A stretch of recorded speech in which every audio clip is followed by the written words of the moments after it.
Yo, yo, what is up? As always, I'm Justin with the Science of Flipping, and I have a very special guest here, Mr. Chris Fast. What up, brother? What's going on, dude?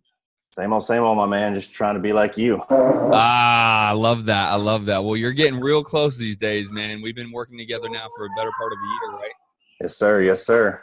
Thanks to the boardroom. And you weren't any rookie, when when I either came into your life or you came into my life, it wasn't like you started from scratch necessarily. You had a massive background in real estate and whatnot. And so before we jump into this kind of Q&A and the intention behind this call, so whoever's watching this, whether you're listening to it on iTunes or on YouTube or social media or whatever, the intention is Chris is developing cold calling floor. And cold calling is a marketing tool. And so I want to be able to answer all of his questions for you guys so you know how to handle either developing it yourself, outsourcing it to a VA, whatever that may be. But Chris, why don't you introduce yourself a little bit and then also how you and I have been working together. Chris Fast, Dallas, Texas. Got in touch with you in the boardroom, and just to sound cliche about it, changed my life since I got there. I mean, we knew what we were doing, but we really didn't have a whole lot of direction. I mean, that's the best way I can put it. We're even like Kent said in one of the last meetings where you were in the other room. He goes, "Y'all need to slow down and." You can cuss, dog. It's all good. All right, well, good then. But yeah, he told us straight up, slow down and figure it out because you're succeeding by brute force, which is just our nature, I guess. So yeah, you and I have talked quite a bit. Maybe we mesh well. I don't really know, but you're always answering my questions. You answer them with no bullshit, so it helps me get right to the point. But yeah, so we've been doing real estate for a long time. Just I guess never treating it as a standalone part of our business. So here we are, which brings me to the cold call. Reason you and I are talking today. We've done a shitload of different marketing stuff. And of course we have some of the traditional stuff. We can talk about that on another time, or you can ask me questions. I mean, all the traditional stuff everybody does, we do, and it works. But for me personally, for my efficiency, I want to get back on the phones. I mean, I have a background in cold calling from selling oil and gas over the phone 15 years ago. So I'm not scared of it, but I also think that I personally can be more efficient doing my crap over the phone. Whatever I can't close over the phone directly, I'll have my acquisitions guys run out to the field and run the appointments, because there's just only so long I can be in the field running appointments, how many a day I can run the appointments. Same with my acquisitions guys. I know their limits too, 3, 4, 5 appointments a day at most. So therein lies a lot of the reasons why I'm trying to sort out which version of the cold call method I want to entertain. Do I go through this hassle of VA? I mean, I've already been interviewing VAs. I've already lost a couple of them. Lied to me about their qualifications. And I say lie loosely. I mean, they just stretch the truth a little bit, and I'm not trying to train. Yeah. I'm just not trying to go through a ton of training. If I could find someone who was partially there, it'd be all right. So the VA, the cold call method, the dialer, all that stuff versus just subbing it out completely. Yeah. For a lot of money, frankly speaking. I mean, it's not really a lot of money if you compare it to a deal, but pound for pound, it's triple the cost. So I don't know which way is the right method for me at this particular moment. I can see the reasons people want to save money with the VAs, but are they finding qualified, rock star ninjas right out of the freaking gate? Mm-hmm. Or are they having to train them all? Because that comes back to my wife and I, our same boardroom complaint the last few times. We're small. We're still keeping it small until we find the right people. And all of our construction companies, all of our other businesses, we've made the mistake of hiring the wrong people just for the sake of growth. I'm not doing it this time. So anyways, long story short, here we go. All right. So the number one question is, do you use a VA versus either keeping it in-house out? Now, when you say personally, right, so I'll kind of reiterate what I've built. Are you actually going to be doing the calls, or are you looking at hiring someone in Dallas in your office calling? How are you? I guess I should have clarified that. Yeah. So there's 3 versions of cold call. There's the VA and the dialer. There's the subcontracting companies that do it all for you, or we do it all in-house. I've explored the in-house method, but I don't know that I can hire somebody at a cheap enough rate to make that worthwhile to internalize. But if you're asking me personally, I have made cold calls here recently just to kind of validate my method.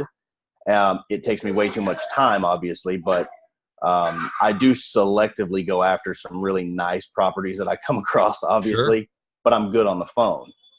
So to answer your question, no, I'm leaning more towards external sources, so either a VA or a subcontracting company to just do all my dials and transfer the warm leads to me to handle. Is the way I'm looking at doing it. Unless you clarify that for me today and give me a different way. I think people use virtual assistants in, they say in generalities, meaning usually they're like in India or, Cambodia or Thailand or whatever, right? But the reality is, if you outsource it to another company, even if that company is in the US, it's still a VA model. Okay. Meaning you're hiring a company to make the calls for you versus bringing it in-house and hiring people and or doing it yourself. Now, when you were doing this yourself, did you see the value? Were you getting good intel? Were you seeing that, oh shit, this can work? I was actually. So even my wife, who is would love to tell you she's not a saleswoman, she's closing deals over the phone. And she's doing it by accident. Now, she's not doing the cold calls like I am, where I'm going after some of the prime properties that come across my desk. She's handling the warm leads that come in when our 2 acquisitions people are full. But the model, if you just look at it from the sense she's able to get deals done over the phone, contract, DocuSign, the whole 9, it just validates that we can be more efficient over the phone and still keep our other guys busy with traditional leads. So if that answers your question a little. Yeah, when I'm talking about going outbound leads, not a warm lead that already came in. I'm saying outbound, that's me. That's calling yourself. Yeah. So I still do you know that it can work? I do, yes, because as long as you have the tenacity and the fortitude to just handle all the bullshit, then because I'm more efficient making dials than I am driving. No doubt. Oh, brother, this is why I love it so much, right? So again, I'll kind of reiterate what I've built, and then I'll give you some guidance, because I won't tell you there's a right or wrong way. All I can tell you is the things I've tried and then where I've ended up. And I want to try to, the intention behind this call is I want to shrink your learning curve so you don't have to figure out which, right? So I've done the VAs and I reached a certain level of success, but in my heart, I knew they weren't doing it the way I want it done. In general, yes. Were they using my script? Yes. Were they, using Mojo? Yeah. I mean, in a general sense, they were doing it the way I wanted it done. But I knew they didn't have the ability that I really wanted. I just knew it, right? And I would listen to their calls because all their calls are recorded. And a lot of times they just don't care, right? They're almost like robots because they don't have an invested interest in the company. Yeah, I've listened to that, a couple of mine. Now, obviously, me cold calling or you cold calling is going to be the best of the best. There will be no one who does it better because it literally is our company. It's our baby. We're going to go after the deal. It's our income, right? Because if we get that deal, that's all our money. Yeah, absolutely. But if you're looking to scale, and obviously you've mentioned before, you have multiple other businesses and you have income, but you want to be able to build this out and leverage it so you're not doing it all. If you're looking to scale, then yeah, this is the main focus at this point. We keep the other companies around just to support this one, just full disclosure. I'm all in on this side. Amen, brother. I know you are. That's great. So what I have found, and then I just recently tested a call floor, right? I all think they're kind of virtual, right? Because they're in Mexico. And the reason why I wanted to do that, very similar to you in Texas, we have a lot of Latin people, or Hispanic people that speak Spanish. I lose a lot of leads because we don't have somebody in-house that speaks Spanish. Anyways, keep going. Sorry. So the point to that is, again, we found after auditing them, out of brute force, it was working. Meaning just by a sheer factor of how many calls they were making, how many hours on the phone they were, it was actually working. So I actually liked that model versus maybe just going to Elance or Odesk or whatever and doing like 1,000 calls a day, who are typically in, wherever they are. Yeah. So I liked that model a little bit better. Okay. The model I currently have is everything's in-house. I have 12 guys on the floor. I pay them hourly. I pay them $10 an hour plus 6% commission. The reason why I like that, though, is I personally have a full-time manager in charge of hiring, recruiting, training, firing, hiring, recruiting, training. I don't do any of it. Now I'm at a different level than you're at. So to answer your question specifically, I would go 2 ways. I would go after one of these companies that you believe could fulfill what you want. Have you tried 1,000 calls a day? No, I was just turned on to them the other day. Okay. Just like any marketing, it might be worth trying. I've heard amazing things about that company. I mean, legit amazing. I've also heard they couldn't send me a lead if they had to. So it's like the same thing, right? Like you talked to me a year ago. If you talked to me 6 months ago, I would tell you pay-per-click advertising in Phoenix does not work.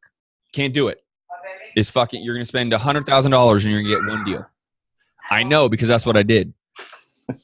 I basically told myself to shut up. I hired a different company, and within 30 days, I got 3 deals on pay-per-click advertising. I only bring that to attention is because 1,000 calls a day can be awesome for you, and it could be shit for someone in New York. Right. It's just going to depend. It's your marketing strategy. If again, me being me, I would rather keep everything in-house if you can. I like that model. I don't know. It's a hiring and recruiting model. Yeah. That's all it is sales. So the guys that we have, I think the average age is probably 21 years old. I think the oldest is like 23, 24. The youngest 18. And they're usually college kids, just out of college. We have a pretty cool culture around here. So I've been able to develop that. But if I'm going to suggest, it depends on what you want, I guess is the next question. Are you looking to get 1 or 2 deals a month out of this? Or are you looking to get 4 to 6 deals a month out of this one marketing strategy? If you're referring to your way of doing it, I mean, I don't want to do anything unless I'm going to get 4 to 5 deals a month out of it. I mean, out of each individual strategy we do, if it's not producing, a handful of deals, I don't really want to keep screwing around with it. That's why we keep adjusting our bandit sign business quite a bit. I mean, I've been upwards of 1,000 signs a day, and long story short, I'm going to do it one way. I want to at least get 4 to 5 deals a month from that strategy. So yeah, okay. So I'm going to suggest, unfortunately, I'm not going to give you I think you got to try a couple things. Basically, if I try something and find it works, work my way up to what you're doing. I would say maybe potentially start with 1,000 calls a day. And or another company. If you've been introduced to another company, by all means. Not just them so far. Okay. If you are thinking about doing it bilingual, I can introduce you to the company that I was using in Mexico. I know the owner of the company directly, so it'd be a direct handoff to you. But you got to work with them, right? Because you're dealing with people that are bilingual and they live in Mexico, but you got to work with them. You got to listen to their phone calls. You got to manage the leads. This is all about managing leads. That's the same VA model I've been looking at with the girls from Thailand, Vietnam, Philippines, all them. I have to train them a lot more than I expected to, which, again, if I knew that going into it, I wouldn't be so shocked. I was just told, they're the best cold callers. So I've been looking for somebody that's already trained. Nope. And these guys are trained. I've used these guys. So there are some people that are trained. Obviously, it's a call floor. So there's a high turnover and all that kind of stuff, right? But Mike's a high-intensity sale. Like, when you're talking about, like, this guy is the epitome of a call floor owner, right? Like, high intensity. Let's go. Like, you're like, how do you have so much energy all the time, right? Like, but they're not just calling on Spanish-speaking people only. They're calling on they give everything. I give all my leads, right? Or all the phone numbers, I should say. And so when someone answers in Phoenix, obviously there's a good amount, and they can have that conversation. Same so with I can introduce you to him if you want. If not, let's do that. I mean, use 1,000 calls a day, then do that. I was thinking of split testing. Depending on where this conversation went today, obviously, I think your model is where I should probably grow to, because that's how we ran our construction company. We internalized a lot of our labor to not just have more control over it, but to have more control over the price of it too. So how much are you willing to spend every month? And I don't care. You could say $1,000. You could say $10,000. You could say I don't necessarily, as bad as it sounds, have a budget. I'm willing to kind of. Hey, bro, I started with shit. So the fact that you don't have a budget, man, that's not a bad thing to say at all, right? So no, I mean, I'm not gonna say I'm gonna dump $10,000 a month at it right out of the gate, but I'm willing to put what needs to be put out there. So I don't. I mean, 3, 4, 5. I mean, if it's So going to produce a return, I don't want to start small and hate my returns. It's like the bandit signs. When we jumped into that, when you and I first met, or when we first joined, I'm going to go big or go home. Here's my thought with your budget, right? And again, for the people that are going to watch this training, this may not be for everybody in terms of where your budget is versus someone watching this training. But what I'm going to do is I'm going to talk to you and your budget and someone who's similar to, let's call it $3,000 to $6,000 a month. This is how I would handle this. I personally would go find 2 people that you can bring in-house in Dallas in your office. Okay. While simultaneously working with the company from maybe Mexico. Simultaneously working with either, because that gets me started right now. And then you pin those 2 against each other. Okay. So you pin the 2 dudes, most likely dudes, the 2 dudes you have in your office every day against 1,000 calls a day or against the group in Mexico. Mm-hmm. And you have the same exact expectations across the board because the expectations are per call floor rep, per caller. It's not per company, right? Mm-hmm. The expectation should be 1 to 2 leads a day if they're calling for 4 hours. So 4 hours equals how many dials? 300 to 400? If you're using Mojo, which I suggest you use Mojo, the triple dialer. Yep. Okay. Then they can do more than that, right? They can do closer to 600 calls a day. 4 hours? Yeah. It also depends what kind of answer rate you get. Because obviously, the more people they're talking to, which is a good thing, the less calls they're going to be making, right? Mm-hmm. So at the end of the day, I look for 1 rep to bring in at minimum 5 leads a week, but their goal is 10. Mm-hmm. 2 leads a day. Mm-hmm. So then you got to qualify what's a lead. Here's my lead. Hey, is this Chris? Yes, it's Chris. Chris, awesome. I'm looking to buy a home in your area. I'm looking to buy cash. And so wanted to see if you're open to a cash offer or interested in selling. I have been thinking about selling. Okay, awesome. Can I just make sure that this is the right address? 123 Main Street. Chris, is this the right address? Yes, it is. Awesome.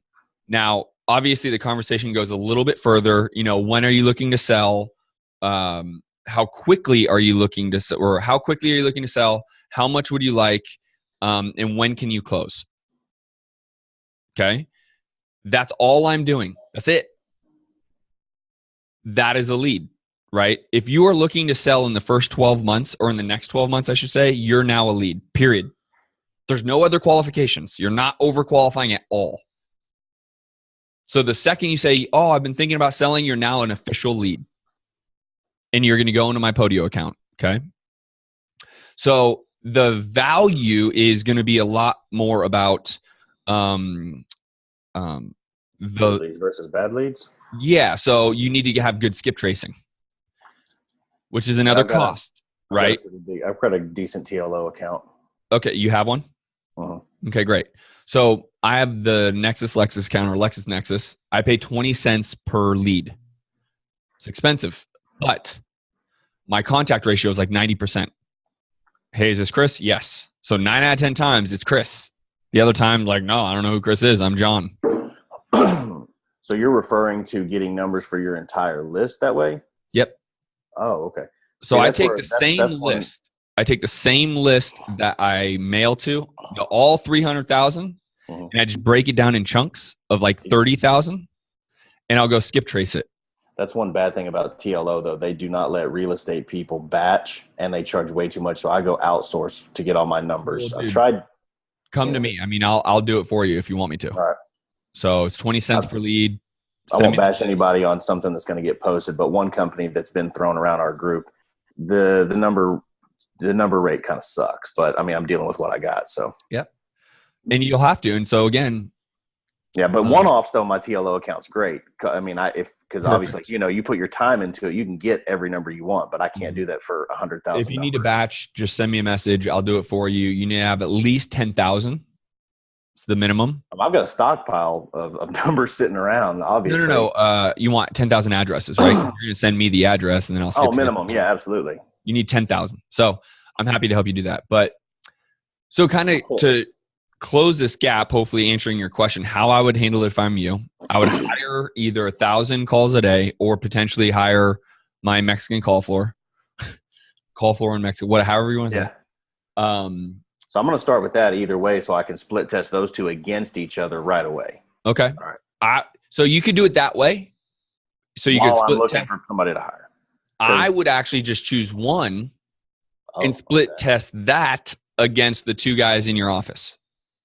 Okay. I guess I'm not too confident in my hiring ability, so I'm assuming it's going to take me a minute or two to find somebody worthwhile. That's the only reason I was just – if I'm going to spend the money, then I'll run both of them just for 2-3 weeks until I find 100%. Okay.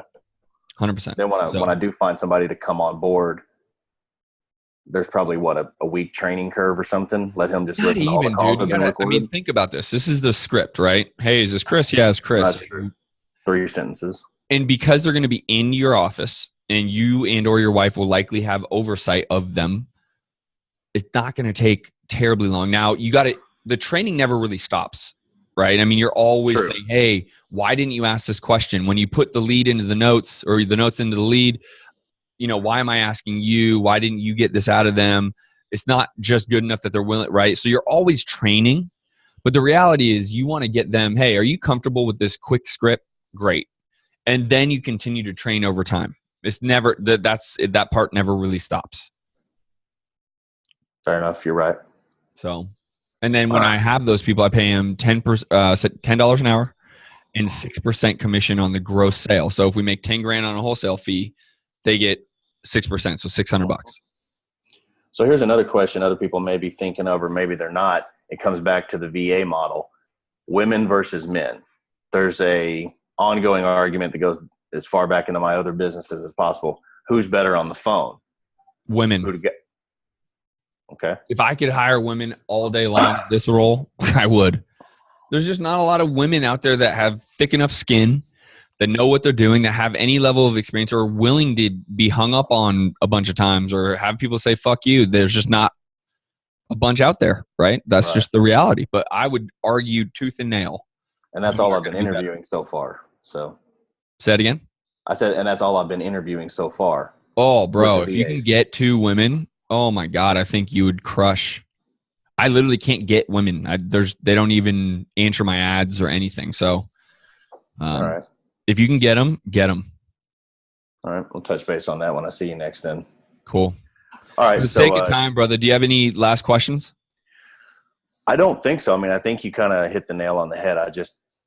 I know what I need to do. I was just kind of lost on which way to go at it. So I'll run a split test. I'll focus on hiring some people, but I'll start small and then try to work my way up to maybe where you're at, where I've got a few people. But at that point, I need to be able to have somebody else manage them and not me. So make a decision whether you're going to split test the 2 floors.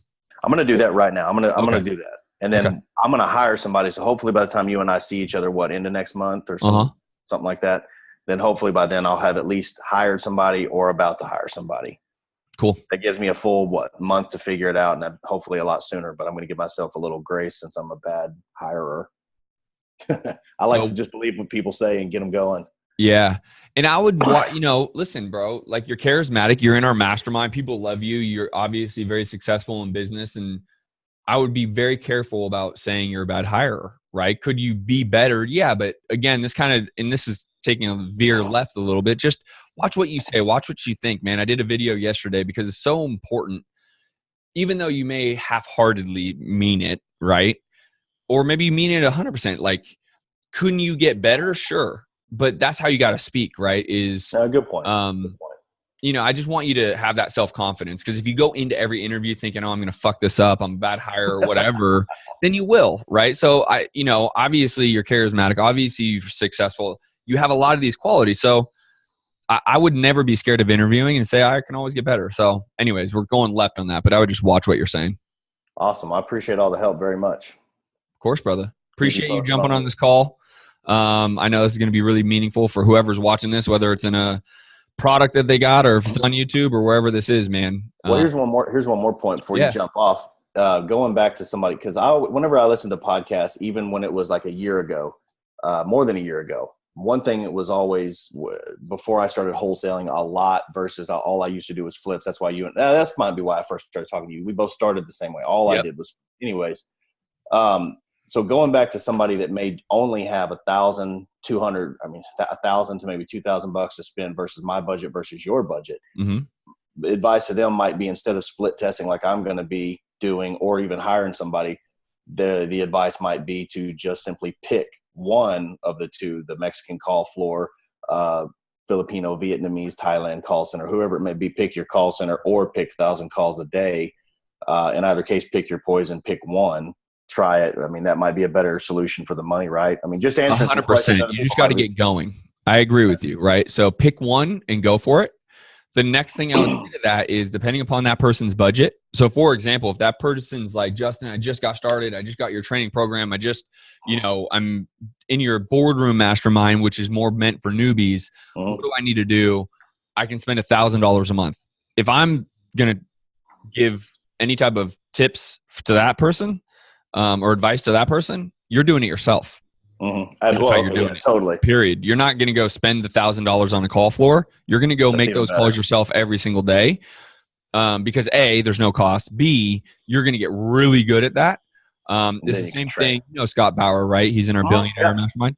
Yep. So good dude. He came to me 5 years ago. He wanted to hire me as a private coach. I said yes. He's going to break 7 figures this year. But it's because he did everything for the first 3 years, everything himself, and built up an income and built up a savings and built up his business. And now he's able to build where he's at today. So, if you have less than $1,000 a month to spend, you're doing it yourself. There's no doubt. And the next level is just hire one person. Next level, do what I'm doing. Next level, do what you're doing. You got it. Awesome, man. Well, I appreciate your time very much. It does mean a lot to me. Right on, brother. I appreciate you.